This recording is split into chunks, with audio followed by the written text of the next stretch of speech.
யாரு உங்க தலைவர் என்ன ஒத்துக்கிட்டாரு? பேப்பர் எடுத்து பாரு. ஒரே விஷயங்க, இந்த 4 கோடி சமாச்சாரத்தை பொறுத்தவரை அது தலைவருடைய பணம் இல்ல அப்படின்றது உறுதியாயிடுச்சு. அப்ப பணத்தை கொடு.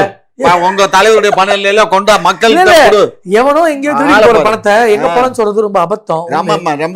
ஏங்க இல்லங்க, ஊழலை பத்தி பேசுறது அவன் காவாலி பாய, திருட்டு பாய, பொறுக்கி பாய அப்படின்றாரு. எல்லா பாயலும் திமுக பாயலுக்கு தான் காரணம். ஒரு வாக்குக்காக பணம் கொடுத்து அந்த ஊரே பணம் கொடுத்து தேர்தல் நிப்பாட்டின வரலாறு பார்த்துருக்கீங்களா? திமுக காரன் தான் பெருமை சேரும். இல்ல வேற மீசையை முறுக்கிறது, அப்படியே எலெக்ஷன் நிப்பாட்ட மீசையை முறுக்கிறது, கலெக்ஷன் பண்றதுல வரதானே இப்படி கிளம்பி. இவங்களை மக்கள் ஒருபோதும் செலெக்ஷன்ல வைக்கல. இவங்க பண்ண கலெக்ஷனை எங்கேயாவது மக்கள்கிட்ட கொடுத்து ஏமாத்தலாம், ஏதாவது வாக்குகளை வாங்கலாம்னு சொல்லி ஒரு அரைகூவல்ல சுத்திட்டு இருக்கிறாங்க. குறை பேசி தெரியாதானே, குறையா சொல்லிக்கிட்டு நீ என்ன பண்ணு சொல்லுனே. இன்னொன்னு, அவதூறை பேசி ஆட்சி நடத்தலாம் என்று முதலமைச்சர் திட்டம் போடுகிறார்.